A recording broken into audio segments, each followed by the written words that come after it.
subject to change if I run across some kind of pushback somewhere. But it's going to be the Velocity Jet, because it's the Velocity Jet series, Velocity Jet MACH. And we're going to design a lot of airspeed through this particular muffler. It's going to be a great horsepower producing muffler with a very intense sound. So this design looks a little bit, well, it's a little bit simple in comparison to my typical designs. You guys have an Aunt Judy? Everyone should have an Aunt Judy. She makes just the best pies, period. Although then there's Aunt Annie as well. Yeah, Aunt Annie makes the best pies. How does that work?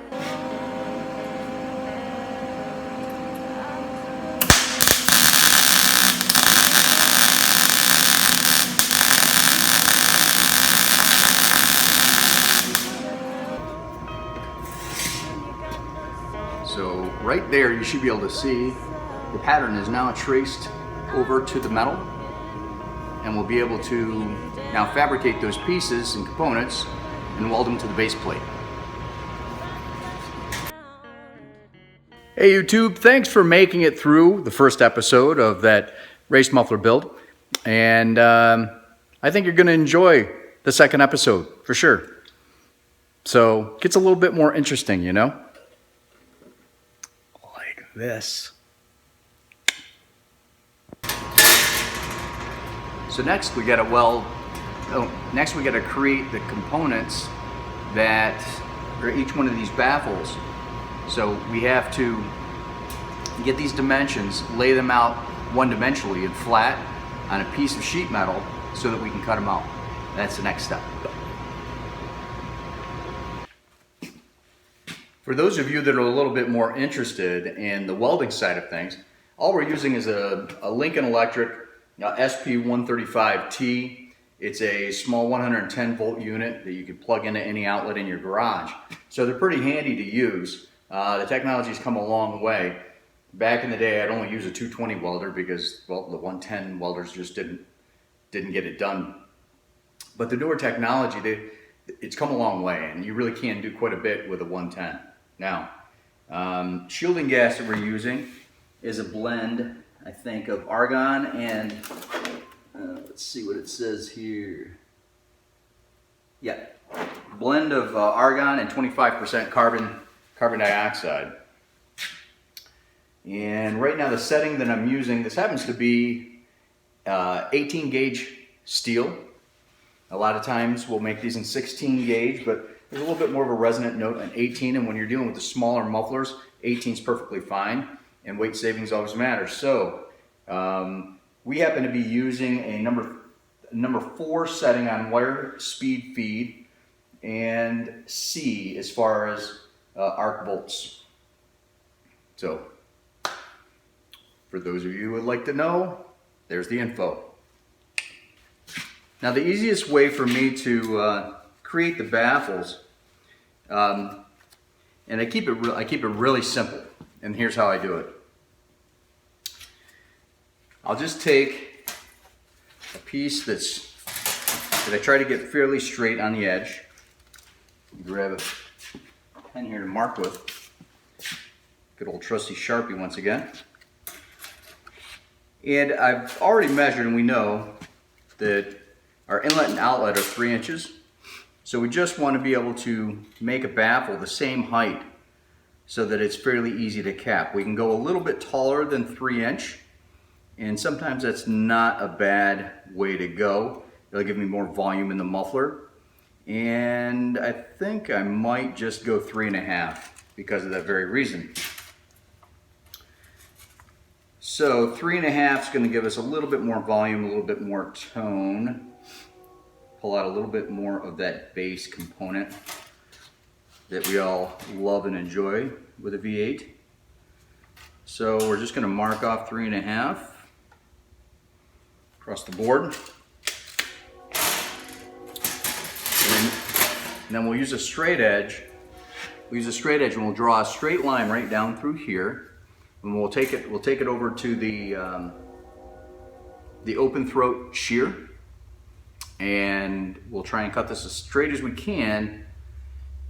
And then I usually take like a thin gauge aluminum TIG welding wire, and I'll form that to the shape of whatever baffle I'm making, and then straighten it back out, and that's going to give me the length of where I need to cut that piece before I start forming it into the shape that's going to be welded on the backing plate. I'm going to try and stay to the left side of the line so that we have an accurate cut, accurate to the measurement that we took. Obviously, when you're using a straight edge and you trace it with a Sharpie, the lines you're putting down is slightly outside of the dimension that you've marked. So we want to actually remove that line, and we should have an accurate piece to what it is that we actually measured. And that looks pretty good.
So I've got the baffles in, as you can see here.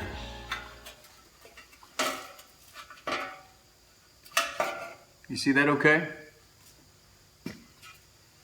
And I've just started tacking the perforated 304 stainless steel in place.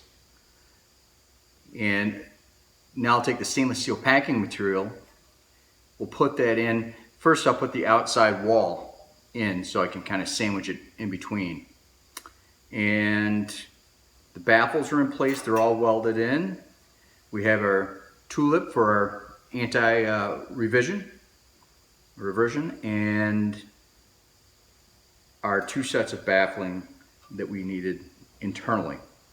So really all we need is our exterior wall, this little Helmholtz section on both sides, and our packing material.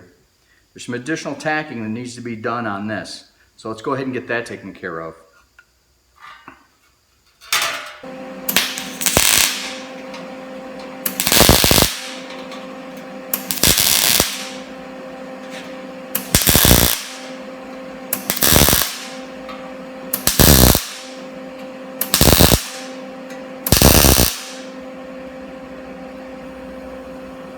That should do it. That's not going anywhere. Now for the other side.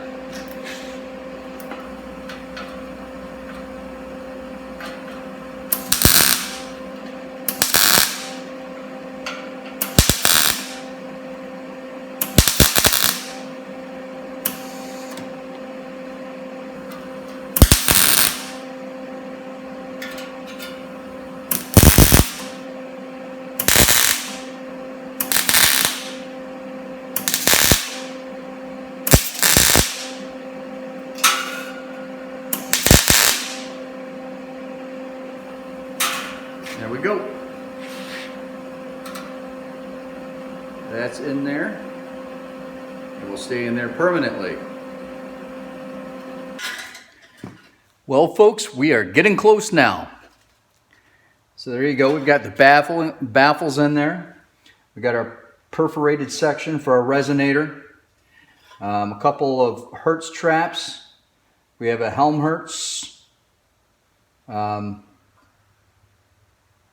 right here on each side. And then our Venturis for our velocity down through the center. So all we have to do now is put in our packing material and level plane the whole top of it, and then we cap it. Yep.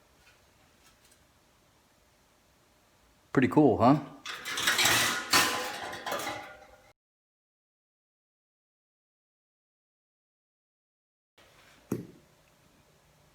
But yeah, they're a work of art. It's amazing. So I'm just finishing up putting the 304 stainless steel wool into the resonator section. So right here where the perforated stainless is, give you a better shot. Right through here, we're putting in that packing material. And I'm almost done. Figured you'd want to see it going in, but you wouldn't want to necessarily stay and watch me do the whole thing.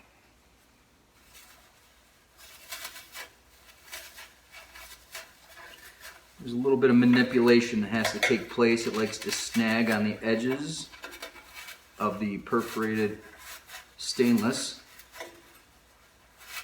We want it packed in there fairly well. Want it nice and compressed so we've got a decent density of material. So there isn't open space behind these perforated holes in the 304 stainless. There.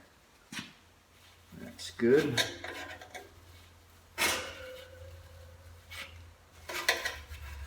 That'll work.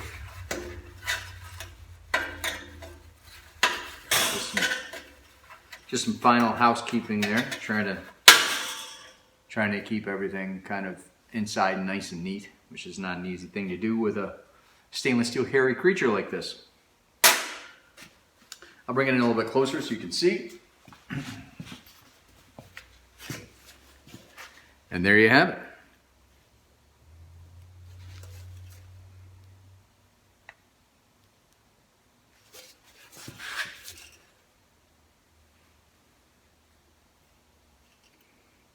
Nice and neatly packed. Oh, it's going to be a great muffler. So the race muffler is coming along nicely. All we got to do is some finish welding on the case, and other than putting a coating on this, it's pretty much done. Yeah. So let's go ahead and finish these welds up on the case.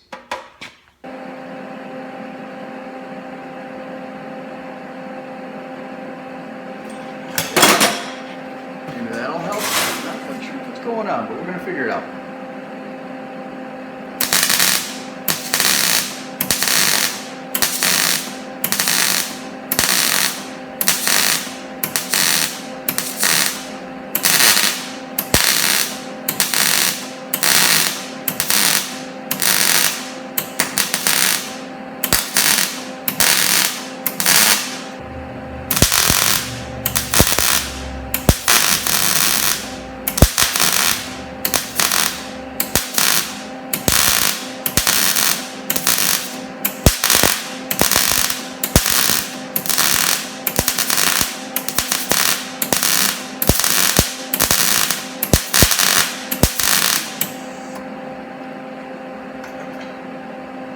That's a lot better.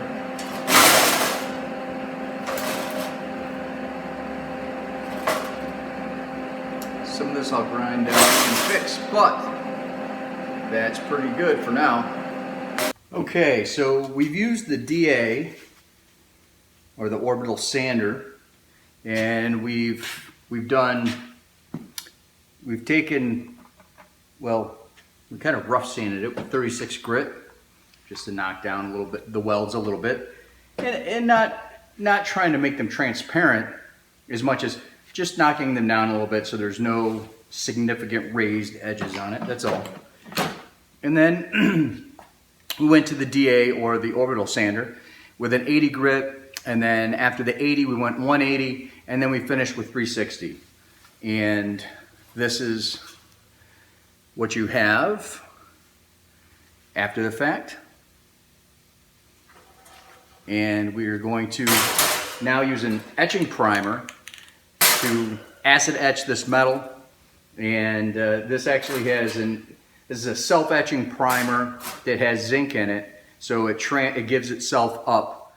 Anytime you're trying to inhibit rust, and something's trying to decay, you want to give it something in place of that which is going to decay.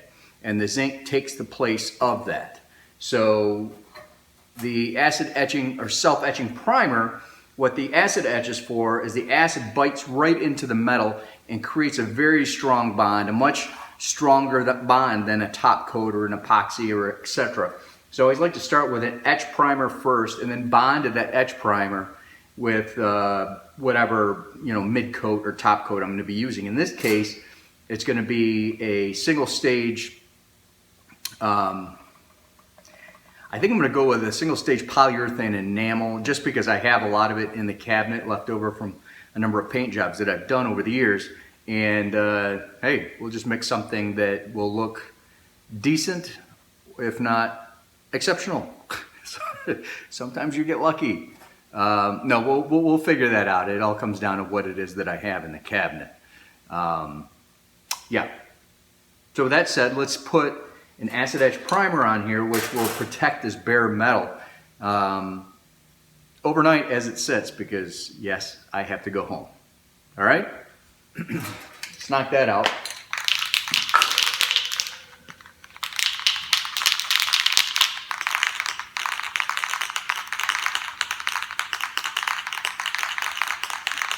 You're supposed to shake that can until that ball doesn't rattle anymore.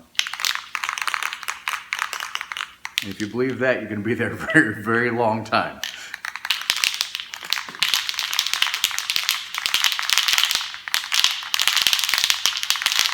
All right. A little test spray. Good. Let's get it coated. I'm going to do the sides.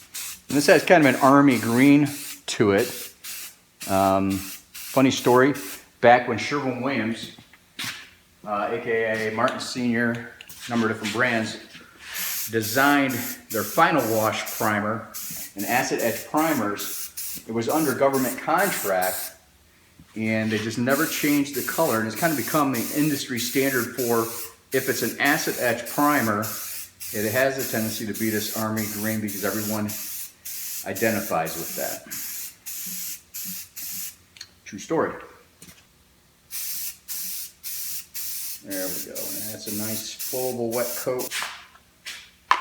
So the plan is, let's clear the nozzle.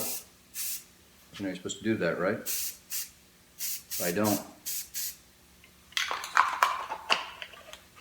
I might be reprimanded by the spray can police.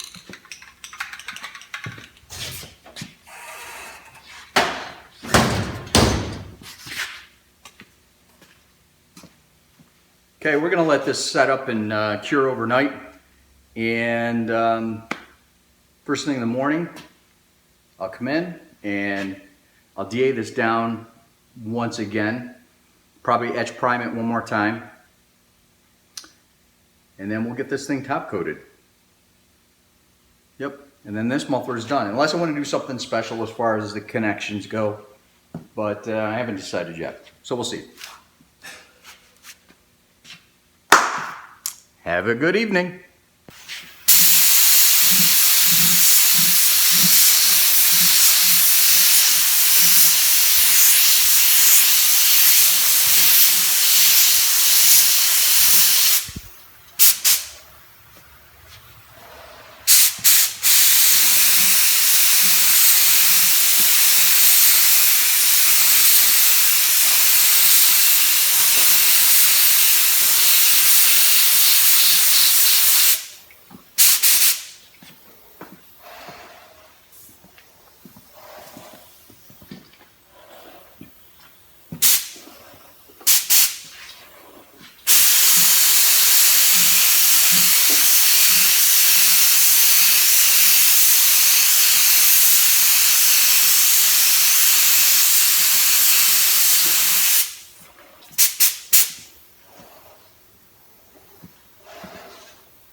That was fun, right?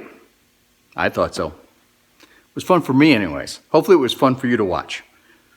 Now, I'm gonna have to build another one. One that's gonna match it. Looks just like it. Matching set, ready to go. Well guys, that brings us to a close on this Not Your Average Performance muffler. And we hope you enjoyed it and that you want to come back more often and visit on a regular basis because we'd love to have you.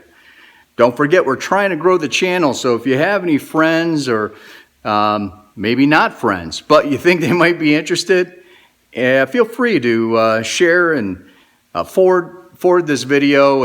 You know, make sure you like and subscribe and hit that notification bell so that as we're coming out with new videos, that you'll be notified. So stay as long as you like, close the front door on your way in, and don't forget, the beer's in the fridge. Thank you for watching Blue Collar Builds.